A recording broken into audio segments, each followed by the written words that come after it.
I tried really hard to get my kid out of my neighborhood. When he was born, I made all the promises I'm sure my old man made to me when I was young. You're not gonna live like this. You're gonna be better than me. You're gonna be somebody.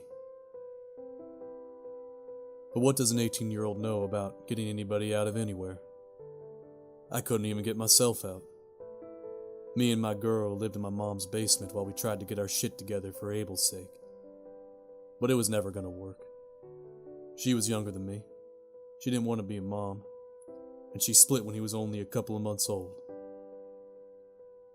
My mom sat me down and she told me, "Boy, I'm not raising your child, so you best figure out what you want to do.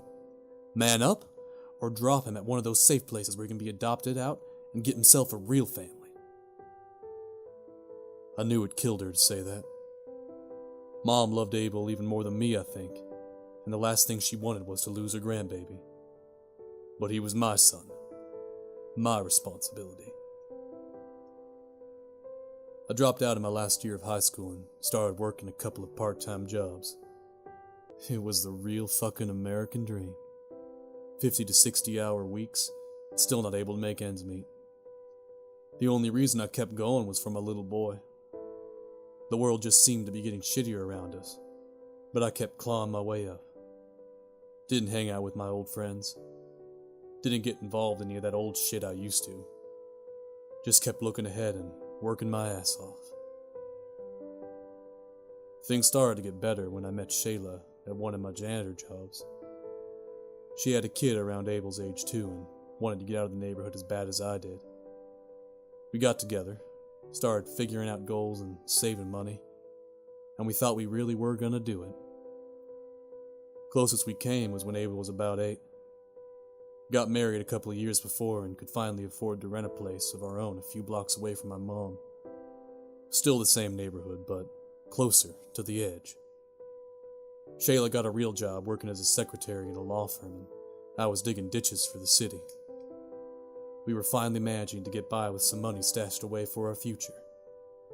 We could almost see a way out. I'd told my boy to stay away from the older kids a few houses down. They were no good, I'd say, when he asked why. They were dangerous. I didn't tell him it was because they were messing around with a gang.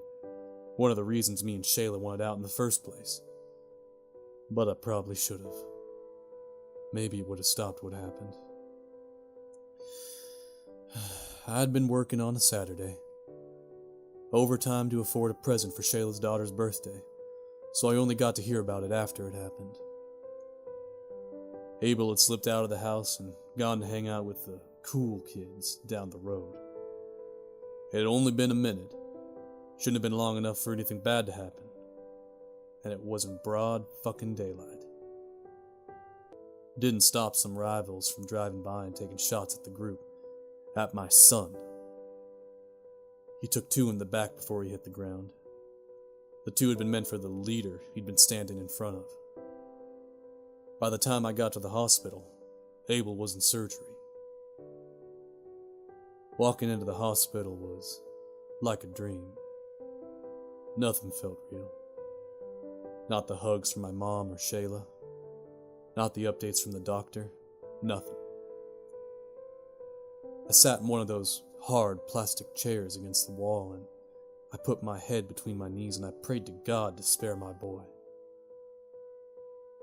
Shayla and Mom went to the cafeteria to get coffee while I waited, but I stayed there, staring at those doors and wanting some kind of answer. When someone stepped between me and the doors, I looked up, angry and grateful at the same time. I needed an excuse to vent and scream and fight, and this bastard had offered himself up without realizing it. "Hey!" I snapped. But then I froze. The figure before me was tall and covered in a heavy black robe. Its hood was pulled low, hiding his features, but I was sure that there was a skeletal smile lurking in those shadows. All he was missing was a scythe. Then I blinked. The robes had become brightly colored in blue and red, and flowers were wrapped around the skeletal figure. Beads had been draped around the skull and its tall headdress. Another blink. Now it was a Chinese man, with a long black beard and official-looking robes and a cap. Every time I blinked, the figure would change. A small Indian child, an old, haggard woman with wild hair, a large black dog. I had never seen most of them, but I knew what each was called. Santa Muerta, King Yan, Yamaduta, Banshee, Black Shuck. All different names for the same being. Death. No. I don't know if I was denying what I was seeing or trying to ward off the creature in front of me. Oh God, no. Oh, please, no. It turned toward me, 100 faces in a single form. Trying to focus on any one shot lightnings across my brain. It wasn't real, but at the same time, it was the only thing that was real. I was going insane with grief. It was the only explanation, but I didn't care. If there was any chance I could save Abel, I was gonna try it. Not my boy, I begged, somehow miraculously alone in the hallway while I spoke to something that probably wasn't even there. Anyone, just not Abel. It continued to stare. Please. Slowly, it lifted a hand. 1 minute bony, then dark-skinned, then old, young, a paw, and touched my forehead. I wasn't me anymore. I was someone else. Someone angry, so full of hate. There was a gun in my hand. It felt heavy and familiar. I was fearless. I was hot-blooded. I was out for revenge. I was Abel. Older. No longer an innocent child. Flashes of a life, world before me. Drinking, drugs, love and loyalty bought with blood. The colors of the gang he'd been with when he was shot, waving like a flag over it all. Everything went black for a moment, and then I was opened my eyes as someone else. A pastor, filled with peace and generosity. The beloved leader of a congregation. A pillar in the community. A husband. A father. A friend. A reformed gang member who had changed his ways and escaped a life of violence after being shot in a drive-by on a Saturday afternoon in broad fucking daylight. My body jerked sharply and I was brought back into my own skin. The figure was in front of me, its endless eyes all staring, waiting. They're both in there, I asked weakly. The figure remained silent and still, but I knew. My boy and that piece of garbage were both in surgery. But only one was going to make it out.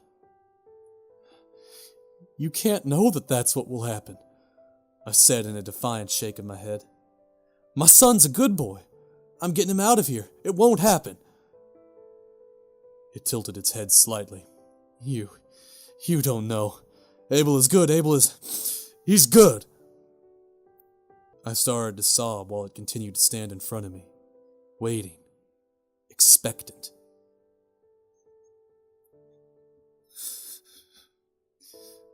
My boy, I whispered. Save my boy. And then I was alone again. Carter Wright died on the table 5 minutes later. He was 16 years old.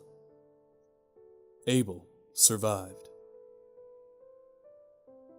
I don't know what I saw in the hospital, or how real it even was. I don't know why I was given the choice when it shouldn't have been mine to make.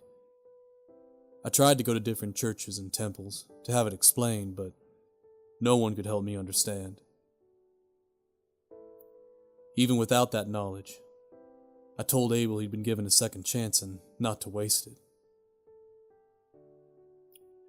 But it never made a difference. First he lost his innocence by force, and then he willingly gave up the rest of himself. He wanted revenge. He knew who to go to make it happen, and he was going to get it whether I liked it or not. I had to kick him out when he was 18, after he pulled a gun on Shayla in our home. Despite my best efforts, all of the love we gave him, all the attempts we made to change things, to move, to separate him from what was outside our doors, he was never my little boy again. He had become everything that I'd been warned about.